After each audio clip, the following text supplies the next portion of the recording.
안녕하세요. 내년이면 36이 되는 돌싱녀 인사드려요.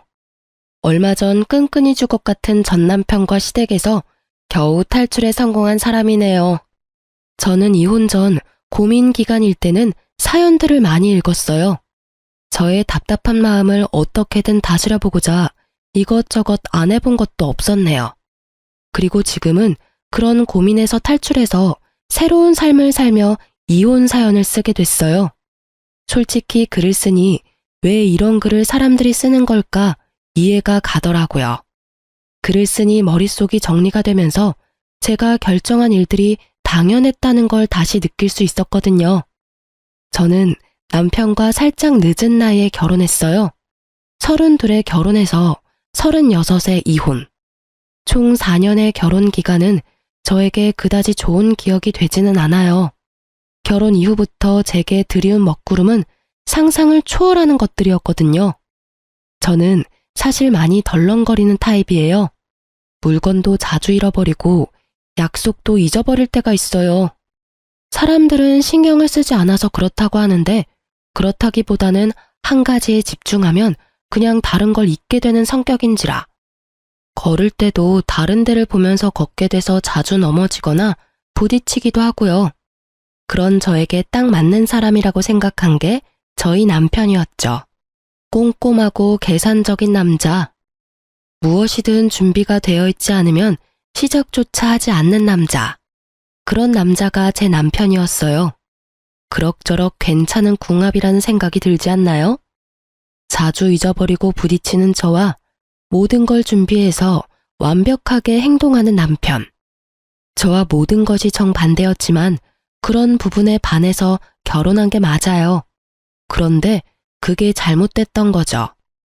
결혼이 왜 신중해야 하는지를 잘 알고 있어야 했는데 저희는 결혼과 함께 제 명의의 신혼집으로 들어갔어요. 제 집이라기보다는 아버지의 집이라고 말하는 게 정확할 것 같네요. 친정아버지가 사주신 집이니까요. 결혼할 때도 아버지가 많이 해주셨어요. 위로 오빠 둘과는 나이 차가 있다 보니 막내딸에게는 유독 많은 애정을 지니고 계셨거든요. 그렇게 결혼식 때도 우리는 그리 큰 돈을 들이지 않았어요. 그리고 그런 저희를 보며 시댁에서도 무척 좋아하셨고요. 능력 있는 친정이라며 좋아해 주셨고 남편도 제게 잘하겠다며 말해줬거든요. 시댁은 잘 산다고 말할 수는 없지만 그래도 시골에 시부 명의의 집과 땅을 가지고 계셨어요. 장사를 하시면서 모은 돈으로 마련한 집도 있었고요. 그래서 크게 걱정할 거 없다고 생각했어요. 남편도 저도 운 좋게 처음부터 큰 돈 들이지 않고 결혼해서 다행이라는 생각만 들었어요. 그렇게 결혼한 지 2년. 어느 저녁에 남편이 아주 곤란한 얼굴로 집에 들어왔어요. 제가 무슨 일이냐고 물어도 대답도 제대로 하지 않고요. 저는 끈질기게 물었고 대답을 들을 수 있었어요. 사실은 우리 아버지 가게 하면서 생긴 빚 때문에 지금 집 팔고 거리에 나앉을 판이야. 그게 무슨 말이야? 갑자기 가게가 왜 망해? 갑작스러운 말에 저도 덩달아 긴장했어요. 시부모님이 운영하는 가게가 잘 되는 건 아니었지만 그래도 한 달 생활비 정도는 벌고 있다고 들었거든요. 그게 아버지가 사업하면서 돈을 많이 빌렸는데 그걸 못 갚게 됐어. 최근에 장사도 잘 안 된 것도 있고 안 되는 걸 몇 개월 버텨보려고 대출도 하고 하면서 점점 빚이 불어서 거의 3억 정도 돼. 3억? 갑자기 그만큼이나 빚이 생겼다고? 갑자기가 아니라 몇 개월에 걸쳐서 생긴 건데 어쨌든 지금 빚 갚으려고 아버지 집 팔려고 내놨는데 집도 2억이 안 되네. 시골에다가 주택이라서 돈이 안 되나 봐. 살 때보다 가격이 많이 떨어졌어. 아직 빚도 많이 남아있는데 당장 부모님 갈 곳도 없어서. 그러면서 남편이 제 눈치를 보더군요. 당신한테는 정말 미안한 이야기인데 우리 신혼집 부모님이 좀 쓰도록 하면 안 될까? 어차피 집이 작은 편은 아니니까 당분간 빚 갚고 돈 모일 때까지만이라도 같이 살도록 해주면. 합가는 안 돼. 나도 자신 없고 힘들 것 같아서. 그리고 우리 애 갖기로 했는데 합가하면 그것도 그렇고. 저는 합가는 정말 하기 싫었거든요. 어른을 모시는 게 싫은 게 아니라 어른을 모시는 게 어려웠어요. 게다가 기간이 정해진 것도 아니고 어림잡아서 같이 살자 하다가 계속 같이 살면 어쩌나요? 그렇다고 제가 집에서 쉬는 사람도 아니고 저도 일을 하는데 분명히 어딘가에서 부딪힐 일이 생길 거라는 예감밖에 들지 않았죠. 그렇다고 시부모가 거리에 나앉는다는데 그냥 놔둘 수도 없고 정말 미치겠더라고요. 그러면 우리가 처갓집에 들어가서 사는 건 어때? 이 집은 부모님께 빌려주기로 하고 우리가 따로 나가 살기엔 돈도 없고 나는 아버지 빚 갚으려면 당신한테 얼마 동안은 돈 못 줄 것 같거든. 그런 와중에 월세 내는 것도 그렇고 전세금은 더더욱 마련 못하니까. 남편의 그 말에 저는 귀가 솔깃했어요. 처가살이? 우리 집에 들어가겠다고? 당신 그거 감당할 수 있겠어? 내가 합가가 싫은 것처럼 당신도 싫으면 하지 마. 말하면서도 남편이 겪을 불편한 일들이 떠오르더군요. 저야 우리 집이니 편하게 지낼 수 있겠지만 남편은 출퇴근부터 집에서 쉬는 것까지 편하게 할 수 있는 일이 없을 것만 같았거든요. 그렇지만 이 상황에서 그렇게 하는 건 나쁘지는 않다는 생각은 들었죠. 집이 2층 집인데다가 2층에 있는 오빠와 제 방은 여전히 비어 있거든요. 손님 방으로 쓰기로 해서 간단한 침구와 테이블 정도만 있어서 지금 당장 들어가도 나쁘지는 않았어요. 게다가 평수도 꽤 돼서 2층에 우리가 살면 굳이 1층과 자주 마주치지 않아도 된다는 장점도 있었죠. 필요 없는 짐은 여기 두고 시부모가 쓰도록 하고 필요한 것만 들고 가서 친정집에서 사는 것도 좋을 것 같았죠. 하지만 독립한 지 얼마 되지도 않았는데 집에 들어가는 것도 민망했고 좋은 일도 아닌 나쁜 일로 들어가게 되는 것도 싫었어요. 부모님 눈치도 보이고 남편과 시댁이 우리 집에 신세를 지는 모양이라 남편 자존심이 상할까봐 그것도 걱정됐고요. 그렇지만 남편 말대로 저희가 전세나 월세를 낼 만큼 돈이 있는 것도 아니었죠. 어떻게 하나 고민하다가 일단 부딪혀보기로 했어요. 되면 그렇게 하고 안 된다면 다른 방법을 찾아보기로 한 거죠. 그럼 아빠한테 전화해서 물어볼게. 친정 아버지에게 전화했더니 아버지는 흔쾌히 좋다고 하더군요. 엄마도 꽤 기뻐하는 눈치였어요. 2년간 두 분이 지내니 처음에는 한적하니 좋다고 생각했는데 시간이 길어질수록 집이 적적하다고 느껴지신 모양이었어요. 게다가 아끼던 막내딸이 다시 돌아온다니 아버지는 기분이 더 좋았던 모양이에요. 그렇게 저희는 팔자에도 없었을 처가살이를 시작했어요. 남편에게 빚만 다 갚으면 다시 나오자고 이야기했고요. 그런데 남편이 정말 얼굴이 두껍다는 걸 처가살이 딱 한 달 만에 느꼈어요. 저는 부모님 집에 살면서 죄송한 마음에 매달 돈을 들였거든요. 월세까지는 아니지만 관리비 정도의 명목으로 한 달에 50만 원씩 들였어요. 어차피 부모님이 식재료도 사고 다 하니 저도 돈이 들 일은 없으니까 그것도 민망했거든요. 둘이서 생활하면 한 달에 100만 원은 생활비로 쓰는데 친정집에 들어오고 나서는 50만 원만 내도 생활이 가능하니 돈은 빨리 모이겠다 싶었죠. 부모님께는 매우 죄송했지만요. 그래서 더 부모님이랑 맛있는 것도 많이 먹으러 가고 소소하게 여행도 자주 가고 그랬어요. 물질적으로 못하는 건 정신적으로 해줄 수 있다고 생각했으니까요. 그런데 솔직히 저는 남편이 시댁 빚을 대신 갚는다 해도 친정에 드리는 돈 중에 반 정도는 줄 줄 알았거든요. 우리가 처가살이를 하는 건 모두 시댁 부모님이 빚을 졌기 때문에 그런 거잖아요. 그리고 남편이 그 빚을 자신이 떠안아서 그런 거고요. 그런데 남편은 저한테 돈 한 푼을 안 주더라고요. 너무 서운했어요. 우리 부모님이 이만큼 해주는 데다 제 집까지 시댁을 위해 열어줬는데 남편이 우리 집에 아무것도 안 해준다는 게 화났거든요. 그래도 이해하려고 했어요. 돈이 없으니 그렇겠지 하고.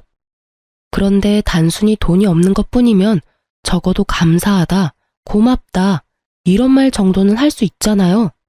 그런데 남편의 뻔뻔한 행동은 점점 더 심해졌어요. 직장 사람들 불러서 2층에서 집들이라며 식사 자리까지 갔더군요. 이때 정말 화가 머리 끝까지 났어요. 갑자기 그날 아침에 직장 사람들 올 거라고 말해서 엄마와 함께 요리하고 뭐하고 다 했는데 와서는 제대로 집사람들 소개도 안 해주고 홀라당 2층으로 올라가서 먹고 마시고 늦은 시간까지 시끄럽게 굴었거든요. 그래서 그 다음날 저녁에 제가 남편에게 따져 물었죠. 당신 좀 자중해? 여기가 우리 신혼집인 줄 알아? 엄연히 처가댁인데 왜 그렇게 눈치 없게 굴어? 어떻게 사람들 그만큼 데려와서 잔치를 해? 게다가 들어와서 우리 부모님 소개도 안 해주고 없는 사람들 취급하고 여기가 당신 집이라도 되는 양 착각하는 거야? 처가살이 하는 거 나도 다 알아. 그런데 나도 사회생활은 해야 하잖아. 직장 동료들이 나한테 집 옮겼다며 식사라도 하자는데 그러면 어떡해? 다 무시해야겠냐? 그리고 막말로 내가 돈 안 내고 여기 있어? 한 달에 50만 원씩 들이잖아. 돈 내고 여기 있는데 내가 왜 눈치를 봐야 해? 스트레스 푸는 것도 제대로 못하게 하는 거야? 당신이 돈 내는 거야? 그건 내가 드리는 돈이지. 당신 주머니에서 나온 돈은 하나도 없으면서 어떻게 말을 그런 식으로 해? 우리 집에 신세를 지고 있다는 생각이 있기는 해. 그냥 좋은 일로 우리가 처가에 들어와서 사냐고. 됐어. 더 이상 이 이야기로 나 힘들게 하지 마. 앞으로 그럼 사람들 안 데려오면 될 거 아니야. 대래 화를 내는 남편놈을 보니 제가 더 멍해졌죠. 이놈이 지금 나한테 뭐라 하는 거지? 싶었거든요. 더 따지려 했더니 그날부터 저를 철저히 피하더군요. 그 이후로 대화의 기회를 엿보던 저는 아주 의외의 날에 남편과 대화할 수 있었어요. 바로 어버이날이었죠. 부모님이 저를 봐서 남편의 기행을 참아주고 있다는 것도 알고 있었고 너무 미안한 마음도 들어서 어버이날에 부모님께 옷을 선물해 드리기로 했어요. 아버지는 됐다며 거절하셔서 엄마 옷만 사드리게 됐는데 50만 원 정도 나왔어요.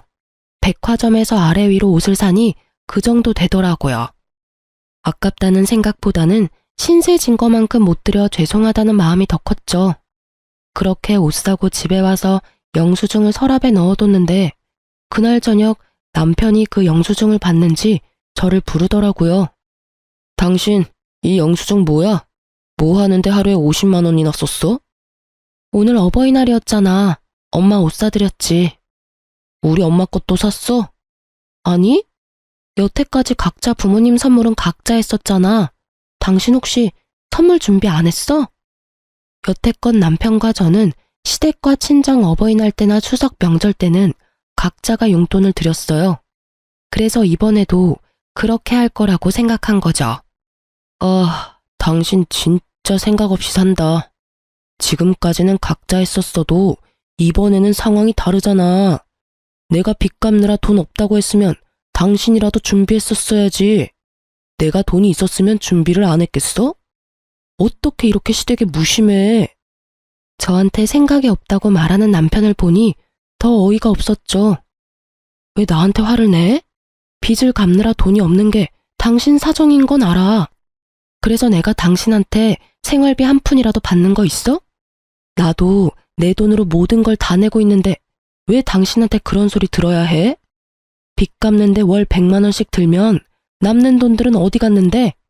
어디다 쓰고 나한테 난리야. 여태까지 같이 준비했으면 내가 말을 안 해. 근데 여태까지 계속 따로 준비했으면서 갑자기 이런 식으로 구는 건 좀 아니지? 내가 처가살이 한다고 우습게 보여? 돈 나갈 때도 많은데 이번 한 번 시부모님 선물 챙겨주는 게 그렇게 안 될 일이야? 와, 당신이 우리 집을 어떻게 생각하는지 잘 알았어. 완전 무시도 개무시가 따로 없네. 내가 당신 집 무시한다고 생각해? 내가 당신네 집 무시했으면 우리 신혼집 시댁에 내줬겠니? 입으로 내뱉는다고 다 말이 아니라고. 너야말로 생각이라는 걸 좀 하지 그래. 엄마한테 옷 사준 게 그렇게 짜증나면 우리도 친정살이 그만두고 밖에서 월세나 내고 살면 되지. 그렇게 안 하게 해준 게 누구 덕분인데.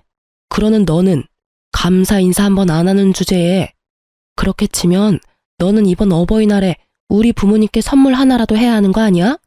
감사하다 말도 안 하는 너야말로 우리 집 개무시하고 있잖아. 싫으면 관둬. 다 제자리 돌리면 되지.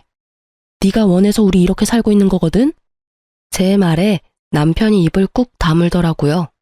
하고 싶은 말이 많은 것 같았지만 말로는 이길 수 없다는 걸 깨달은 것 같더라고요.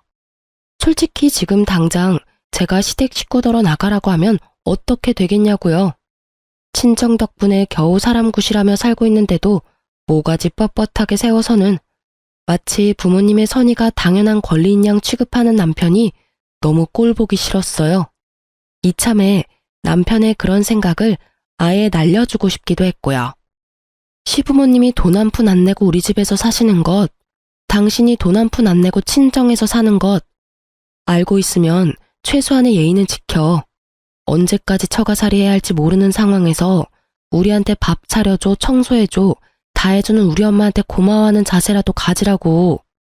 솔직히 모질게 말하고 싶지는 않았지만 말하지 않으면 절대 모를 거라 생각해서 일침을 놔버렸죠. 남편은 그 뒤로 저와 이야기하려고 하지 않더군요. 삐친 것 같았어요. 그래도 그 일이 있고 나서는 친정엄마에게 가끔 감사하다고 말하기 시작했죠. 그것만으로도 다행이라고 생각했어요. 그날의 말다툼을 기점으로 서너 달 지났을까요? 남편의 행동이 묘하게 수상해졌어요. 몰래 핸드폰을 자주 보고 제가 무슨 일 있냐며 물으면 금방 폰을 꺼버리거나 주머니에 집어넣었어요. 기분이 싸하더군요. 그런 모습을 처음 본 터라 더 수상한 기분이었죠. 혹시 남편이 바람 피우나 싶어서 남편 통장 내역부터 뒤졌어요. 통장이 있으면 내역 정리가 가능하니까. 아무리 봐도 통장에는 외도의 증거는 없었어요. 그런데 보다 보니 그것보다 더 수상한 점이 생겼어요. 남편 월급이 들어오면 빚 갚느라 돈이 나간다고 알고 있었는데 빚 갚는 돈이 없더라고요. 매달 나가는 금액은 보험, 통신비 등등 뭐 이런 적은 금액들 뿐이었고 1억에 대한 대출금은 전혀 없었어요. 그때 정말 뒤통수 한 대 세게 맞은 기분이 들었어요. 설마 아니겠지 했는데 이놈은 빚을 갚을 일이 없는 거예요. 그러면서 빚 갚는다는 이유로 돈 한 푼 안 내고 남편과 시댁은 우리 친정의 기생충 같은 짓거리를 한 거였어요. 저는 어디까지가 거짓말일지를 생각해 봤어요. 설마 빚이 있다는 것마저 거짓일까? 그렇다면 시부모님이 왜 집을 팔았나? 그런 생각들이 꼬리를 물며 저를 괴롭혔죠. 남편에게 따지려다가 제가 제대로 알고 따져야지 싶어서 며칠 동안 끙끙 앓는데 모르는 번호로 제게 전화가 왔어요. 전화를 받으니 상대방이 그러더군요. 안녕하세요. 사모님, 저 남편분 부하 직원인데요. 잠시 할 이야기가 있어서 그러니 나와주세요. 남편 부하 직원이 왜 저한테 할 이야기가 있어요? 전화 통화로는 안 되나요? 통화로 하기엔 좀 그냥 나와서 듣는 게 좋을 것 같네요. 저는 상대방 목소리에 깔린 묘한 당당함을 눈치챘어요. 나와 주겠냐고 묻는 게 아니라 나오라는 어투가 딱 감이 오더라고요. 상간녀. 보통 바람 피운 년들이 더 당당할 때가 있잖아요. 딱 그거였던 거죠. 그리고 그때 진짜로 알게 된 거죠. 이 인간이 바람 폈구나 하고요. 빚이 사라졌다는 의문 때문에 왜 제가 통장 내역을 뒤졌는지를 까맣게 잊어버리고 있었던 거죠. 그 전화를 받고 열이 오를 대로 올라 저는 남편과의 결혼 반지를 빼서 휴지통에 쳐넣었어요. 없는 빚마저 만들어내서 돈 없는 척하며 사치 부리며 살더니 결국은 젊은 여자랑 바람까지 난 남편과 더 이상 함께하고 싶지 않았어요. 그것도 친정집에서 살고 있으면서 바람을 피운 그 대담한 놈을 용서하고 싶지도 않았고요. 이혼만이 정답이라고 생각이 들 정도였거든요. 저는 만만해 준비하고 그 여자가 오라는 곳으로 나갔어요. 거기에서 본 건 남편이 저번에 우리 집으로 데려온 직장 동료 중에 한 사람이었어요. 막내, 새파랗게 어린 여자였죠. 딱 봐도 사회초년생일 상간녀는 앉아서 우유를 마시고 있더군요. 왜 저를 보자고 하셨어요? 초면에 이런 말 죄송한데 주임님 옆에 그렇게 기생충처럼 붙어있지 말고 제발 떠나주세요. 주임님이 저한테 그러셨어요. 저랑 결혼하고 싶지만 와이프가 이혼을 안 해주겠다고 했다고요. 저는 그 이야기를 들으며 묘한 수치심과 분노가 생기는 걸 느꼈어요. 기생충이란 단어를 저에게 쓰다니. 기생충이라는 단어는 남편이 그렇게 이야기하던가요? 그 말에 상간녀는 고개를 끄덕이더군요. 화가 나서 따지려다가 순간 아주 좋은 생각이 났어요.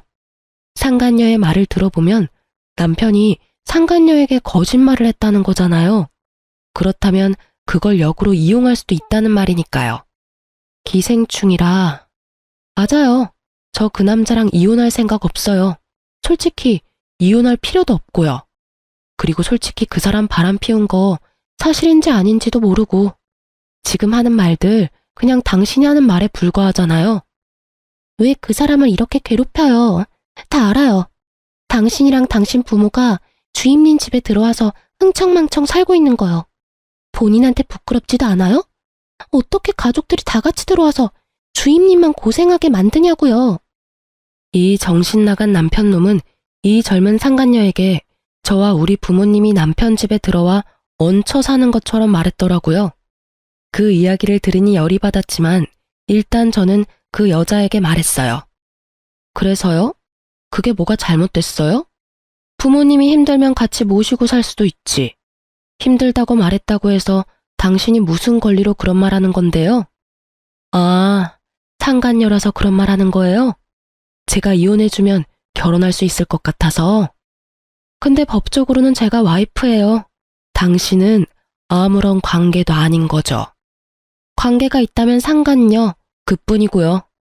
전 주임님이랑 불륜으로 끝낼 생각 절대 없어요. 저는 주임님이랑 결혼할 거고 기생충 같은 당신이랑 당신 가족들 떼어내고 말 거예요. 그놈의 기생충. 누가 기생충인지 전혀 모르는 그 여자의 말에 저도 슬슬 화가 나기 시작했어요. 그렇지만 폰의 녹음 기능부터 켰죠. 이 여자 말 한마디 한마디가 저에게 좋은 증거가 되어줄 테니까요. 그럼 당신이 제 남편이랑 사귀었다는 증거 있어요? 말하지만 난 적당한 증거 가지고는 당신이랑 그 사람 관계 인정 안 해요. 솔직히 인정해서 좋을 것 하나도 없고요. 그냥 이렇게 그 남자가 여자 만나는 거 참고만 있으면 나한테 남는 게 더 많을 테니까요. 증거가 왜 없어요? 차고 넘쳐요. 우리 여행 간 사진도 있고 저희 모텔 들어간 사진도 있어요. 미안하지만 저도 남편 카드 내역 봤는데 모텔이며 당신이랑 여행이며 내역이 하나도 없던데요. 그런 걸 사귄다고 할 수 있나요? 좀 더 직접적인 증거가 있어야죠. 제가 내고 그 사람한테 현금으로 받았거든요. 그럼 사랑한다, 보고 싶다 이런 말도 하나요? 그건 당연하죠. 그러면서 보여주는 증거들을 보며 저는 치를 떨었어요. 이 미친놈은 처가살이 하면서도 대담하게 젊은 년이랑 바람도 피우고 그 젊은 년한테 자기가 이 집 주인인 것처럼 속이기까지 했더라고요. 아, 이 정도면 이혼할 수밖에 없네요. 그럼 당신이 그 증거들 나한테 줄 수 있나요? 제가 이혼을 해주려면 증거가 있어야 하잖아요. 그 여자는 좋다며 저한테 사진이며 영상, 문자 내용까지 딱 다 보냈어요. 저는 그걸 받고는 일어나면서 상간녀에게 말했어요. 그 사람이랑은 이혼해 줄게요. 그래도 당신이 여기 찾아온 거 알면 집에 안 들어오려 할 것 같으니 차라리 모르는 척 해줄 수 있어요? 이혼 완료될 때까지. 만약 당신이 아는 척하면 저랑 이야기도 안 하려고 할 수도 있어요.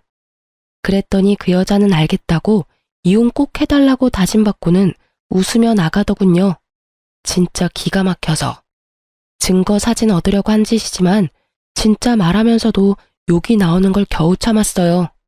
그 여자가 아마 나이가 조금이라도 더 많았다면, 사회 경험이 조금이라도 더 있었다면 그런 증거를 저한테 줄 리가 있었겠어요? 아무것도 모르는 사회초년생에 부자인 것처럼 보이는 남자 하나 잡아서 팔자 피려는 거 눈에 딱 보이는데 이혼 시 유책 배우자와 상간녀 소송에 대해서는 아무것도 모르고 있더군요. 그걸 알았다면 저한테 증거를 줄 리 없는데 말이죠. 멍청한 상간녀에게 새눈물만큼 고마워한 저는 그날 집에 와서 남편을 불러 세웠어요. 당신, 나랑 이야기 좀 해. 난 할 이야기 없어. 평상시와 마찬가지로 말없이 방에 들어가려던 남편의 뒤통수에 대고 제가 말했죠. 그래? 그럼 내일 서류로 받아. 이혼 서류. 내일까지 줄게. 그제야 남편이 저를 돌아보더군요. 얼굴 가득 놀란 얼굴이었어요. 왜 놀라? 당신 여태껏 나랑 대화도 안 한 거 이혼하고 싶어서 그런 거 아니었어? 헤어지려고 대화조차 안 하려고 한 거 아니냐고. 여태까지 나 꼴 보기 싫었던 거잖아. 그런 거 아니야. 왜 갑자기 이혼한다고 난리야? 난 당신이랑 이혼 안 해.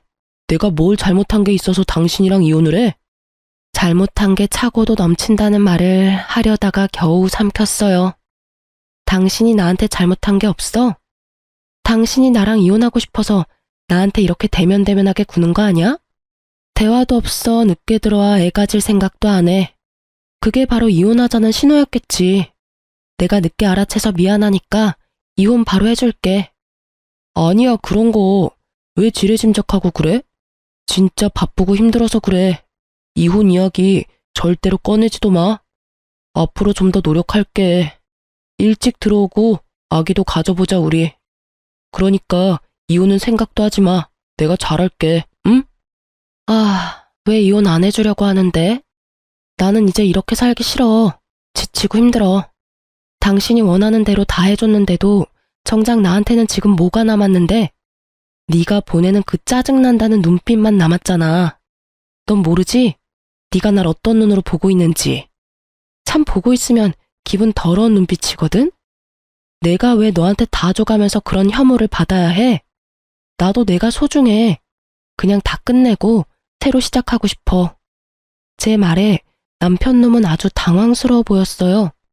이혼은 자기 계획에 없던 일이었나 보죠. 하긴 우리 집에서 계속 빨대 꽂으려면 저와 부부 사이여야만 가능하다는 전제가 있으니까요. 아까웠나 봐요. 그러니 이렇게 애가 달아서 난리죠. 이혼이 그렇게 쉽게 되는 건 아니지. 게다가 나 빚도 있는데 당신마저 헤어지자고 하면 이혼하고 싶으면 돈을 줘. 당신이 정 이혼하고 싶으면 돈 받고 헤어져 줄게.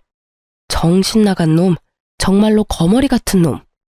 이혼하고 싶으면 돈을 달라고 하더라고요. 남편 바람 피우는 걸 제가 모르고 있다고 생각하고는 그렇게 이야기하는 거겠죠. 아마 제가 외도 이야기부터 했으면 절대 이혼 못 해준다고 끝까지 매달릴 게 뻔했죠. 자기 잘못인 걸 알고 있는데도 유책 배우자 되면 위자료까지 나한테 줘야 하는 걸 알잖아요. 지금 그 남자가 우리 집에 꽂고 있는 빨대가 한두 개여야 말이죠. 그만큼 많이 빨아먹고 있으면 당연히 떨어지고 싶지도 않겠죠. 정말 모기 같은 인간이라는 생각이 들었어요. 남의 피 쪽쪽 빨아먹는 새끼. 저는 남편에게 최대한 태연한 표정으로 말했어요. 내가 먼저 이혼하자고 했으니까 당신이 떳떳하면 위자료든 재산 분할이든 가져가려면 가져갈 수도 있겠지. 이혼 소송에 조정이나 합의하면 어차피 우리끼리 결론 안 날 거 뻔하니까 그러면 괜찮지? 그 이야기에 남편이 잠시 생각하는 듯 하더니 알겠다고 하더군요. 그렇게 남편과 저의 이혼 소송이 시작됐어요. 저는 소송 중에 남편의 상간녀로부터 넘겨받은 외도 증거를 싹 다 제출했어요. 남편은 그 증거 때문에 유책 배우자가 돼서 저한테 위자료를 지급해야 할 상황이 유력해졌죠.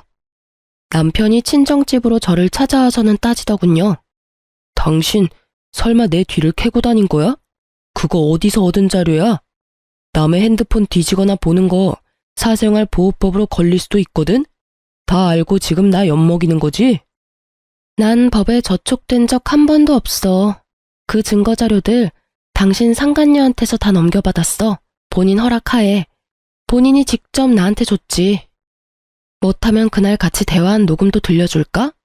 아, 당신이 상간녀한테 잘 전해줘. 그때 대화 유용했고 그쪽 원하는 대로 이혼해줬다고. 그리고 내가 왜 당신한테 엿을 먹여?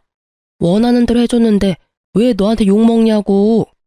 그 여자 만나고 싶어서 바람핀 거 아니야? 그러면 그 여자한테 가면 되잖아.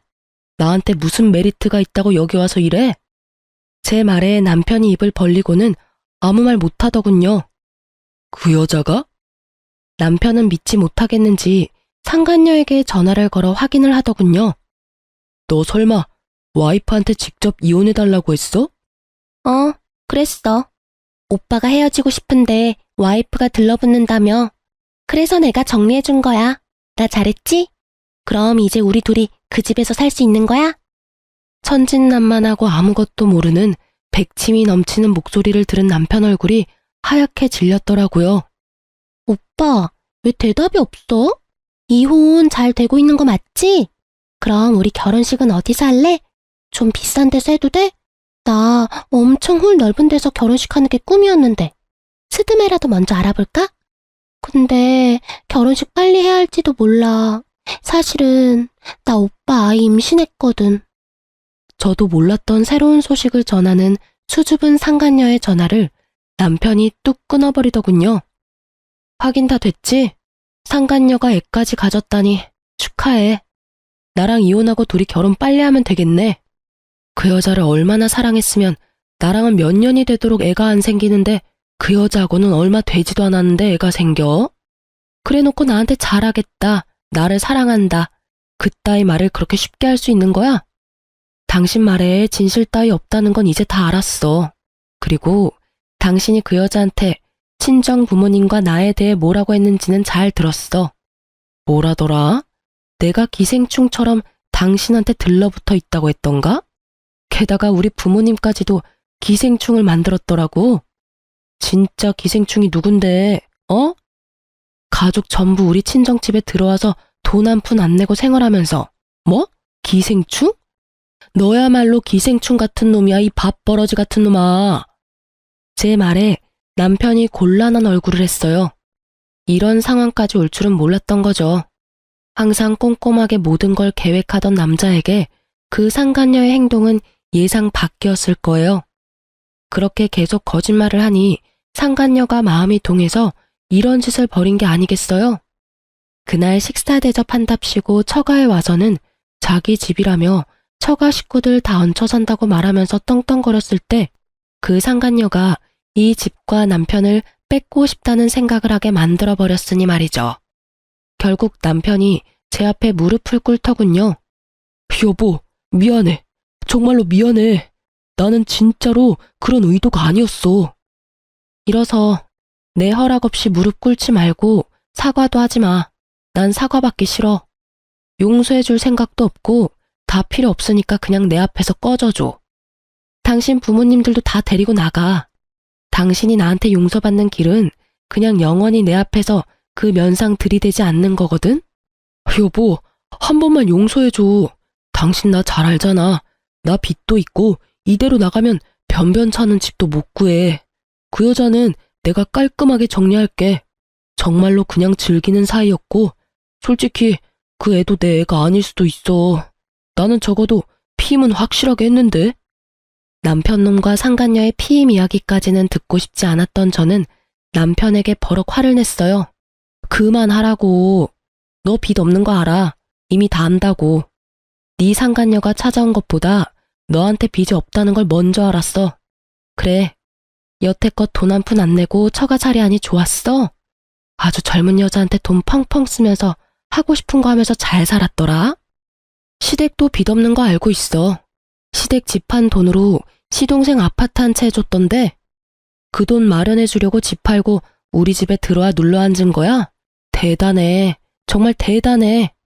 세 사람이 날 속인 것도 대단하고 처가살이하면서 여자 만난 너도 대단하고 장인 장모한테 빨대 꽂아 넣은 시댁도 대단하고 어떻게 하면 그런 짓을 할 수가 있어? 친정이 돈줄이야? 너 급할 때 돈 대주는 곳이니? 그래놓고 너 우리 엄마한테 50만 원짜리 옷 사줬다고 나한테 지랄이란 지랄은 다 떨어댔던 거야? 빚도 없고 내가 바람을 피운 것도 맞는데 나 아직도 당신 여전히 사랑해. 이렇게 헤어지는 건 아니라고 생각해. 그리고 처가에는 이제부터 내가 잘하면 되잖아. 그때 그런 식으로 행동한 건 다 내가 잘못했고 앞으로는 절대 그럴 일 없을 거야. 그러니까 제발. 당신 내가 이혼하자고 했을 때 뭘 했어? 돈 주면 이혼해주겠다는 식으로 이야기하지 않았어? 그래서 내가 그때 말했잖아. 당신이 떳떳하면 돈 받아갈 수 있을 거라고. 근데 당신 뻔뻔하게 나한테 이혼 소송하자고 하더라. 거기에서 진짜 기가 막혀서 뿜을 뻔했어. 당신은 내가 뭘 가졌는지 몰랐을 테지만 나는 다 알고 있었거든. 그래서 그 이야기 한 건데 끝까지 내가 안다고 생각도 못 하더라. 솔직하게 말해서 나 단순한 여자라서 당신이 그때 이혼 이야기 나왔을 때 미안하다고 사과하고 2번 다시 그러지 않겠다고 했다면 아마 용서했을지도 몰라. 그런데 당신 그때 돈 주면 이혼해준다고 말했잖아. 그 말 어디에 나에 대한 사랑이 있어? 너한테 내가 돈이라는 말로밖에 안 들려. 그래도 내가 그렇게 쉽게 보여서 이번만은 다행이라고 생각해. 아니었으면 내가 당신이랑 시댁 사람들이 쳐놓은 그물에서 벗어날 수나 있었겠어? 그런 거 아니야, 여보. 진짜로 나는 당신밖에 없고. 절절매며 남편은 제게 애절하게 말하더군요. 4년 만에 사람이 변한 걸까요? 4년 동안 제가 이 사람을 모르고 있었던 걸까요? 여전히 똑같은 얼굴로 저를 속이고 바람 피우고 우리 집을 모욕하고 결국 마지막에는 저에게 사죄하는 남편을 보니 정말 속에 찬불이 나버릴 것 같았어요. 거짓말 하려면 입에 침이나 좀 바르고 해. 너 사랑하는 여자 따로 있잖아. 있으면서 왜 자꾸 나한테 헛소리 짓거리는데? 임신까지 시켜준 젊고 예쁜 예비 마누라. 나는 당신하고 더 이상 할 이야기 없으니까 그 여자한테나 가봐. 애도 가졌다는데 얼마나 잘 봐줘야겠어? 아, 임신 축하한다고 전해주고. 이 집에서는 못 살 테지만 어디 가서든 행복하게 지내라고 전해줘. 저는 그렇게 말하고 남편이 미리 챙겨둔 짐을 모조리 밖으로 밀어내버렸어요. 저희 부모님이 그날 집에 계시지 않아서 천만다행이라고 생각했어요. 내막을 알고 있어도 남편의 저런 모습을 봤다면 부모님도 상상 이상으로 놀라고 열받으셨을 테니까요. 사랑, 넌 집 나가려고 짐까지 싹 다 싸놓고도 나한테 사랑한다는 말이 나오니? 당신 사랑이 이렇게 얄팍한 줄 알았다면 결혼 같은 건 안 했을 텐데 참 연기도 잘하지. 그렇게 말하고 저는 남편마저 내보내고 문을 쾅 닫아버렸어요. 저는 그날 하루 종일 친정집을 청소했어요. 정확히는 저와 남편이 지내던 2층에 남편의 흔적을 모두 지워버렸죠. 쓸고 닦으니 마음이 좀 정리되는 기분이었어요. 그리고 이혼 판결이 나고 저는 제 명의의 집, 시부모가 살고 있는 집으로 갔어요. 저와 남편의 이혼 이야기를 듣고 처음에는 자기 자식한테 유리하다고 생각했는지 저한테 연락 한 번 안 하다가 결국 이혼이 저한테 유리하게 판결나자 저한테 날이면 날마다 전화해대더군요. 받을 가치가 없어서 다 무시했다가 얼마 전에 전화를 받았어요. 첫 마디가 아들 자식 교육을 자기가 잘못 시켰다였죠. 예, 며느라가 우리가 너무 미안하게 생각한다. 아들놈도 정말 많이 반성하고 있어. 앞으로 그런 불미스러운 일 안 일어나도록 잘 교육할 테니까 어떻게 우리 아들 버리지만은 말아줘. 죄송한데 상간녀는 이미 임신했어요. 그렇게 바라시던 손주가 생겼는데 그쪽을 좀 더 소중하게 대해주세요. 저는 이미 인연 끊었고 서로 남남인 사이예요. 그리고 엄밀히 따지면 제가 남편을 버린 게 아니라 남편이 저를 버린 거나 다름없으니까 저한테 그런 말씀하셔도 제가 어떻게 해드릴 수가 없어요. 그러면 우리라도 계속 여기서 살 수 있게 해주면 안 되겠니? 월세를 내라면 낼게. 아니면 전세라도 좋으니 어떻게 좀 안 될까? 지금 당장 나가면 우리 길거리에 나앉게 되는데 예전에 정을 봐서라도. 안 돼요. 이 집은 아버지랑 상의해서 팔기로 결정했어요. 최대한 빨리 집 좀 비워주세요. 이런 말할 필요도 없지만 미리 말씀드리는 거예요. 예정을 봐서요. 우리는 못 가. 여기가 우리 집인데 어디를 가니? 계속 이러시면 경찰에 신고할 거예요. 제 말에도 의견을 굽히지 않는 시부모를 보며 제가 한 가지 타협안을 제시했죠. 어머님, 집 판 돈으로 도련님네 집 해준 거 알아요. 아파트 한 채 사주셨다고 했죠? 어차피 도련님 이제 결혼도 했고 둘째 며느리도 거기 있는데 그곳에 가서 신세지면 어떠세요? 그 집 마련하는데 돈까지 대줬으면 당연히 부모님 같이 모신다고 하겠죠. 제 말을 듣던 시모가 살짝 관심이 있는 표정으로 듣더군요. 그리고 그 다음날 짐 다 뺐다면서 연락이 왔어요. 그러면서 욕을 아주 시원하게 적어두셨더라고요. 전날까지는 그 집이 아쉬워서 그렇게 정을 봐서라도 어쩌고 하더니 동아줄 하나 잡았다고 얼굴빛 하나 안 변하고 손바닥 뒤집듯 바뀌는 시모를 보니 참 그 나물에 그 밥이라는 생각이 들었죠. 전 남편이나 시모나 참 똑같은 사람들이라고요. 그 동아줄이 썩은 동아줄이라는 것도 모르고 말이죠. 그 뒤에 소식 전해 들었거든요. 시동생이 떼거리로 몰려와서 집에 들어와 한 자리씩 차지한 부모와 형 때문에 와이프와 갈등이 심했다고 하더라고요. 처음에는 단칸방 얻어준다고 나가라고 했는데도 안 나가고 버티며 합가 의지 내비치는 시부모를 보고는 결국 자기 명의로 된 그 집을 팔고 도망가 버렸다고 하더군요. 그럴만도 하죠. 또 우리 집에서 했던 것처럼 자기 집인 마냥 아주 마음 놓고 즐겼을 거 눈에 훤하잖아요. 처가를 그렇게 마음대로 썼는데 동생 집이면 얼마나 편하겠어요. 안 그래요? 저는 그 사람들 연락을 듣고 싶지는 않았는데 저희 어머니가 어디 가서 계속 듣고 와서는 알려주더라고요. 너 아니? 네 전 남편이랑 그 상간녀 내가 아는 사람들한테 들었는데 둘이 헤어졌대. 그렇게 좋다고 나한테 이혼까지 해달라더니 왜 헤어졌대? 뭐긴 뭐야. 자기가 생각하는 상황이 아니었으니까 그렇게 했지. 2층 집에서 아주 즐겁게 사모님 노릇하며 살 줄 알았는데 알고 보니 시동생 집에서 눈치 보며 살아야 하지 않니? 또 뭐냐? 그 결혼식 으리으리하게 하고 싶다고 했다며? 근데 으리으리는커녕 식을 못 올릴 가능성이 더 커졌으니 게다가 애까지 딸렸지. 그러게 누가 그런 남자한테 걸리랬나? 게다가 그런 거짓말에 속아서 나한테 이혼해달라고 요구까지 할 정도로 야망이 있는 여자였는데 사람을 잘못 고른 거지. 나야 내 탈출을 도와줘서 참 고맙게 생각하지만 근데 헤어졌으면 애는? 애는 할머니가 지금 데리고 있다더라. 그래도 손주는 귀한가 보네. 그게 아니고 그 상간녀가 애만 놔두고 지 몸뚱이만 챙겨서 쏙 도망갔다잖니? 참 대단들 하네. 어쩜 그렇게 살 수 있을까? 헤어져 달래서 헤어져 줬는데 왜 오래오래 검은 머리 팥불이 될 때까지 지내지도 못하지? 저는 웃자고 던진 말이었는데 친정엄마는 심각한 표정으로 말하더군요. 너 진짜 잘 빠져나왔어 얘. 그 집 사람들 정말 그대로 있었으면 우리 집 재산 다 빼먹고도 남았겠다. 들었지? 네 명의로 된 집으로 대출 받으려다가 실패했다던 거. 그런 일이 있었대요. 그 집에 들어가고 얼마 안 됐을 때 그렇게 시도했다가 실패했다고 하더라고요. 그 사람들이 우리 집을 돈으로 보고 있다는 게 증명된 셈이었죠.